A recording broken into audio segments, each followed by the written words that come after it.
नमस्कार विद्यार्थी मित्रांनो, आपण आजच्या व्हिडिओमध्ये स्वाध्याय 28 पाहत आहोत. प्रश्न पहिला दिला आहे, दसादसे 12/1/2 तुम्हाला दर दिला आहे 12.5. 15,000 रकमेची किती वर्षात दाम दुप्पट होईल? बघा, तुम्हाला प्रिन्सिपल दिले म्हणजे रक्कम दिली आहे, मुद्दल 15,000.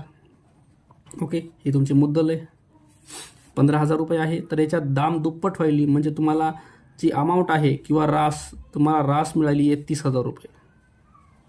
त्याने म्हणले 15,000 रुपयाची किती वर्षात दाम दुप्पट होईल. ओके, तर बघा आता इथं प्रिन्सिपल 15,000 आहे आणि अमाऊंट तुम्हाला भेटले किती? 30,000 भेटले. ओके, तर तुम्हाला SI सिम्पल इंटरेस्ट तुम्हाला सरळ व्याज काढता येतं. सरळ व्याज 30,000मधून 15,000 वजा करा, तुम्हाला 15,000 रुपये व्याज भेटले. बरं, 15,000 रुपये. ओके, तुम्हाला काढायचं काय आता? वर्ष, तुम्हाला वेळ काढायचा टाईम. तर फॉर्म्युला आहे आपला SI बरोबर PRT/100. SI म्हणजे सरळ व्याज. व्याज किती तुमचं? 15,000 रुपये. प्रिन्सिपल तुम्ही पैसे भरले किती होते? 15,000 रुपयेच भरले होते. रेट आहे तुमचा 12.5 गुणिले टायमिंग तुम्हाला काढायचा आहे, खाली 100 असतील. ओके, चला, शून्य कट होतील. राहिलं तुमच्याकडं 15,000 बरोबर हे 150चं शून्य कट होईल, हा पॉईंट पुढं जाईल म्हणजे इथं उरलं 15 गुणिले 125 गुणिले T. हा पॉईंट पुढं गेला, इथला एक शून्य कट झाला. बरं का, तर हे 15,000, हे 15 आणि 125 खाली येणार आहे, बरोबर राहिलं T. 15 1 15 आणि हे 3 शून्य, वर 1,000 राहतील, वर 1,000 राहिले आणि खाली आहे 25 बरोबर टायमिंग. तुम्हाला वेळ काढायचा बरं का. 25 4 100. ओके, हे 125 आहे बरं का. 25 5 125, 25 5 125, 25 4 100 आणि हे शून्य, तर वर 40 आले तुमच्याकडं. 40ला जर तुम्ही 5ने डिवाइड केलं तर 5 8 40, तर टायमिंग यायला तुमचा 8 वर्ष. बरं का, 8 वर्ष. पर्याय बघू आपण. पर्याय क्रमांक 3 दिले 8 वर्ष. प्रश्न क्रमांक 2 दिला आहे, एका रकमेची सरळ व्याजाने 3 वर्षाची रास. बघा, 3 वर्षाची रास दिली 7,440 आणि 5 वर्षाची रास दिली आहे 8,400 रुपये. ओके, ह्या दोन्ही ज्या रास आहेत त्यांचा फरक बघू आपण. 8,400 ही 5 वर्षाची रास आहे आणि 7,440 ही तुमची 3 वर्षाची रास आहे. शून्य. ओके, हे 3 उरतील, 10मधून 4 गेले 6, हे 7 आणि 13मधून 4 गेले 9. ओके, हे तुमचं 2 वर्षाचं आहे बरं का. हे किती आहे? 2 वर्षाचं. ओके, कारण 5मधून 3 वर्ष मायनस केले तर 2 वर्षाचं तुम्हाला व्याज मिळाले. बरं का, हे व्याज आहे 2 वर्षाचं. आता काय करायचं याच्यामध्ये? हे 2 वर्षाचं आहे, तुम्हाला एका वर्षाचं काढायचं आहे, तर 960ला 2 भाग द्या, 2 8 2 16 आणि हे शून्य, तर 480 रुपये हे जे आहे 1 वर्षाचं आहे. 1 वर्षाचं व्याज. ओके, 1 वर्षाचं सरळ व्याज, SI सिम्पल इंटरेस्ट. ओके, आता तुम्हाला 1 वर्षाचं, आपल्याकडे 1 वर्षाचा प्रश्नच नाही बरं का. तर हे 3 वर्षाचं आहे, तर 3 वर्षाचं SI काढू आपण. आपल्याला 1 वर्षाचं मिळालं 480 जे आहे, 480ला गुणिले 3 करू. 3 0 0, 3 8 24ला 4 हातच्या 2, 3 चौक 12 2 14, तर 1440 हे तुमचं 3 वर्षाचं बघा, 3 वर्षाचं सिम्पल इंटरेस्ट सरळ व्याज आहे बरं का, 3 वर्षाचं. आता हे फॉर्म्युला वापरू आपण. SI बरोबर PRT/100. SI 3 वर्षाचं व्याज किती आहे तुमचं? 3 वर्षाचं व्याज आहे 1440. त्याच्यात पहिला आता तुमच्याकडे प्रिन्सिपल नाही आहे, तुमच्याकडे ही रास आहे आणि हे व्याज आहे.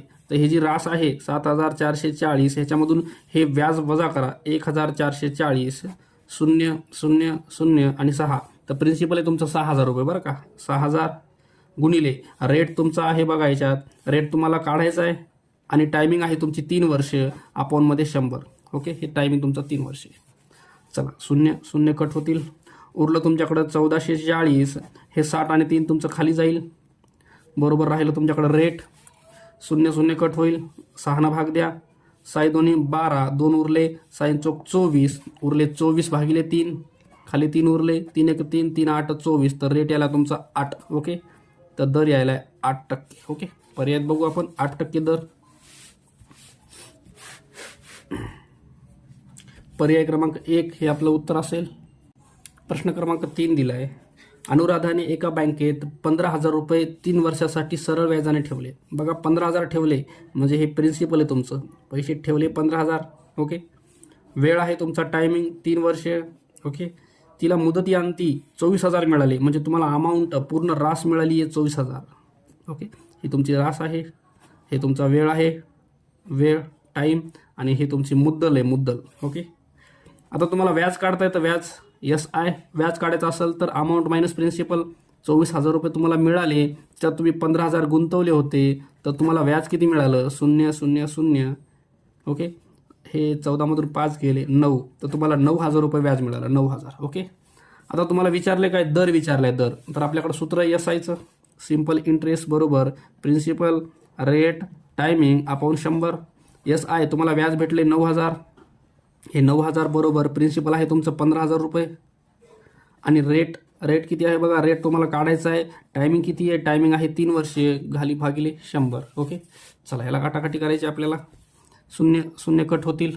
इथं राहिले तुमच्याकडे 9,000.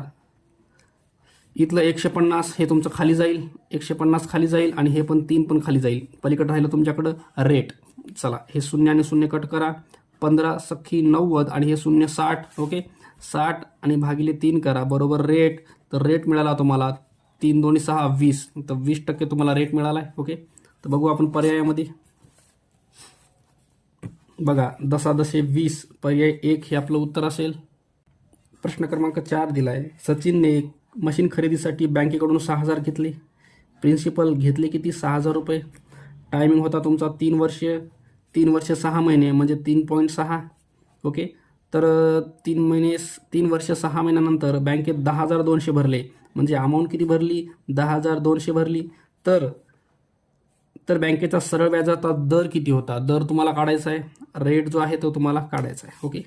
तर बघा अमाऊंट भरलेली दिली तुम्हाला. अमाऊंटमधून प्रिन्सिपल वजा करा, तुम्हाला SI मिळेल. SI बरोबर अमाऊंट मायनस प्रिन्सिपल. पैसे भरले होते 10,200 आणि घेतले होते 6,000. 0,0,2. 10मधून 6 गेले 4, तर 4,200 रुपये हे तुम्ही व्याज भरले बरं का. सूत्र वापरा आपलं SIचं. PRT upon 100. व्याज भरले 4,200. प्रिन्सिपल अमाऊंट आहे 6,000. रेट माहीत नाही आपल्याला, आणि टायमिंग दिला आपला 3 वर्ष 6 महिने म्हणजे 3.5. ओके. खाली भागिले 100 घेता येईल आपल्याला. इथं 3.5 घ्या. 0 कट होतील. उरलं 4,200. आता हे तुमचं खाली जाईल बरं का. 600 आपलं 60 आणि 3.5. 60 आणि 3.5 खाली जाईल. पलीकडे राहिलं तुमच्याकडं रेट. ओके. आता ह्याच्यामध्ये बघा हे 0 कट होईल आणि हा पॉईंट पुढं जाईल म्हणजे राहिले काय तुमच्याकडं 4,200. हे 0 कट झाला, हे पॉईंट पुढं गेला, तर 6 आणि 35 राहिलं बरं का. चला 6 ने डिवाइड करा. 6 7 42 आणि हे 2 0, तर हे आलं 700. 700ला 35 न करा. 35 2 70 आणि हे 0 20% यायला बरं का. तुमचा रेट यायला 20%. पर्याय बघू आपण. पर्याय क्रमांक 3 दिला आपल्याला 20%. प्रश्न क्रमांक 5 दिला आहे. एक रक्कम सरळ व्याजाने 5 वर्षात दुप्पट होते, तर तीच रक्कम त्याच दराने 5 पट होण्यासाठी किती वर्ष लागतील? बघा एक रक्कम आपण घ्यालो समजा 100 रुपये. ही तुमची प्रिन्सिपल रक्कम आहे 100 रुपये. 5 वर्षात दुप्पट व्हायली. टाईम दिलाय तुम्हाला 5 वर्ष, आणि 5 वर्षात दुप्पट व्हायली म्हणजे अमाऊंट जी आहे ती तुमची डबल व्हायली. किती व्हायली? 200 रुपये व्हायली. 100 रुपये ठेवले तुम्ही तर तुम्हाला 200 रुपये भेटायलेत. ओके. दर आपला टायमिंग आहे, टाईम आहे 5 वर्षाचा. ओके. तर इथं आपल्याला SI काढता येतं. सरळ व्याज अमाऊंट मायनस प्रिन्सिपल. अमाऊंट आहे तुमची 200 रुपये, मधून प्रिन्सिपल 100 रुपये वजा करा, तुम्हाला व्याज भेटलं 100 रुपये. हे तुमचं व्याज आहे बरं का. SI. ओके. आता आपलं SIचं सूत्र वापरा. SI बरोबर PRT भागिले 100. SI व्याज किती भेटलं? 100 रुपये. प्रिन्सिपल किती होते? 100 रुपये. रेट तुम्हाला माहीत नाही. टायमिंग जो आहे तुमचा 5 वर्ष दिला आहे, आणि खाली अपॉनमध्ये 100. ओके. ह्याला काटाकाटी करू आपण. 0 कट होतील. मग हे 100 हे 5 तुमचं खाली भागाकारात जाईल. पलीकडे राहिलं रेट. 5 ने डिवाइड करा. 5 2 10 आणि 0, तर रेट यायला तुमचा 20%. ओके. आता ह्याच दराने त्यांनी म्हणले ह्याच दराने, तर तीच रक्कम तुमची कोणती आहे बघा. आपल्याला रक्कम प्रिन्सिपल घ्यायचं आहे बघा. प्रिन्सिपल घ्यायचं आपल्याला 100 रुपये. ओके. त्याच्यानंतर रेट तुम्हाला घ्यायचा आहे 20%. ओके. तर तीच रक्कम त्याच दराने 5 पट होण्यासाठी किती वर्ष लागतील? आता तुमची रक्कम जी आहे 5 पट व्हायली आहे. ओके, म्हणजे अमाऊंट तुमची किती व्हायली आहे? हे 100 रुपये आहेत, तर 5 पटीनं किती व्हायले? तर 500 रुपये व्हायलेत. ओके, तर ह्याच्यासाठी तुम्हाला किती वर्ष लागतील? तुम्हाला टाईम काढायचा, टायमिंग जी आहे टायमिंग मला ह्याच्यात काढायचं आहे. ओके, तर बघा आता ह्याच्यामध्ये आपल्याकडे काय काय आहे? अमाऊंट आहे, प्रिन्सिपल आहे, रेट आहे, तुम्हाला टायमिंग काढायचं आहे बरं का. ह्याच्यातून तुम्हाला SI काढता येते. SI व्याज नुसतं काढायचं असेल तर अमाऊंट मायनस प्रिन्सिपल करा. अमाऊंट आहे तुमची 500 रुपये वजा प्रिन्सिपल आहे 100 रुपये, तर तुमची SI येते 400 रुपये. ओके, आता ह्या किमती टाका आपल्या याच्यामध्ये. पुन्हा एक सूत्र आहे आपलं SIचं, प्रिन्सिपल रेट टायमिंग भागिले 100. SI व्याज किती आहे? व्याज भेटलं 400 रुपये. ओके, व्याज 400 आणि प्रिन्सिपल आहे तुमचं 100 रुपये, रेट आहे 20चा, टायमिंग काढायचं आहे आपल्याला खाली 100. शून्य शून्य कट होतील.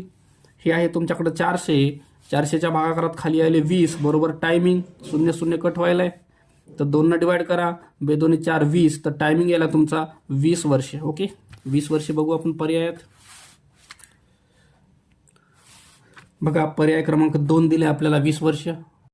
प्रश्न क्रमांक 6 दिला आहे 1500 रुपये मुद्दलाची, म्हणजे प्रिन्सिपल दिले तुम्हाला 1500 रुपये, त्याच्यानंतर 5 वर्ष टाईम वेळ दिला तुम्हाला 5 वर्ष, दाम दुप्पट होते, म्हणजे जी अमाऊंट आहे अमाऊंट रास जी आहे का ती दुप्पट व्हायली बरं का. दाम दुप्पट म्हणजे ह्याचे 1500 रुपयाचे तुमचे व्हायलेत किती? डायरेक्ट 3000 रुपये व्हायलेत. ओके, तर त्यांनी म्हणलंय त्याच मुद्दलाची त्याच्या तिप्पट रास होण्यास किती वर्ष लागतील? रास तिप्पट म्हणजे अमाऊंट 1500च्या तिप्पट 4500 रुपये होण्यास किती वर्ष लागतील? इथं तुम्हाला टायमिंग इथला काढायचा आहे. इथलं तुम्हाला प्रिन्सिपल, इथलं प्रिन्सिपल हेच आहे बरं तुमचं 1500 रुपयाचं आहे.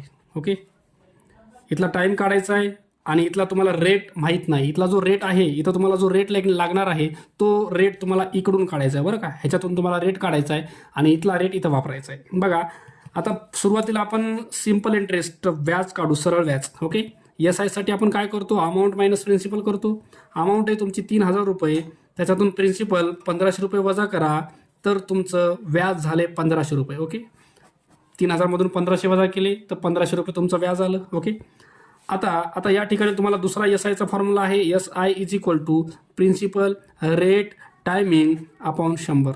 SI आहे तुमचं 1500 रुपये बरोबर प्रिन्सिपल आहे तुमचं 1500 रुपये गुणिले रेट आहे तुमचा, रेट तुम्हाला माहीत नाही, रेट काढायचा आहे आणि टायमिंग दिला आहे तुम्हाला इथं 5 वर्ष, खाली 100 तुमचे, 2 आणि 2 शून्य कटले, इकडं आहे तुमच्याकडं 1500, हे तुमचं 15 इकडे येईल खाली आणि हे 5 पण खाली येईल, राहिलं इकडे तुमच्याकडं रेट. ओके, चला 15 डिवाइड करा, 15 1 15 100 येतं, 5 100ला डिवाइड करा, 5 2 10 आणि 0, तर तुमचा रेट यायला आहे 20%. कळलं का? आता हा रेट तुम्हाला इकडं वापरायचा. इकडच्या याच्यामध्ये बघा तुमच्याकडं काढायचं काय, तुम्हाला टायमिंग काढायचं आहे. डायरेक्ट SIचा फॉर्म्युला वापरा. SI इथं सुद्धा तुम्हाला SI काढण्यासाठी पहिले प्रिन्सिपल तुम्हाला इथं दिले बरं प्रिन्सिपल त्यांनी, तर डायरेक्ट SIचा फॉर्म्युला वापरा. प्रिन्सिपल रेट आणि टायमिंग अपॉनमध्ये 100. इथं तुम्हाला व्याज किती भेटलंय, जर SI माहीत नसेल तर SI साठी काय करतो आपण, हे 4500 आहे अमाऊंट, अमाऊंटमधून आपल्याला प्रिन्सिपल वजा केली तर SI भेटतं. 4500मधून जर 1500 गेलं तर तुमचे 3000 रुपये काय व्याज आहे बरं. इथलं प्रिन्सिपल आहे तुमचं 1500 गुणिले रेट तुम्हाला दिला, इथं आपण रेट काढला बरं, किती आलता इथं रेट तुमचा 20 आलता. ओके, 20 तुम्हाला टाईम काढायचा आहे, अपॉनमध्ये आहे 100, हे 2 शून्य कटले, इकडं आहे 3000 रुपये, इथलं 15 आणि 20 तुमचं खाली येईल, पलीकडे राहिला तुमच्याकडं टाईम. 15 डिवाइड करा, 15 2 30 आणि हे 2 शून्य, तर वर तुमचे आहे 200 आणि खाली यायले 20, 0 0 कटलं बरोबर टायमिंग, 2 ने 20ला डिवाइड करा, टायमिंग यायला तुमचा 10 वर्ष. ओके, तर पर्याय बघू आपण, 10 वर्ष टायमिंग यायला आहे. पर्याय क्रमांक दिले आपल्याला, पर्याय 1 हे तुमचं उत्तर असेल.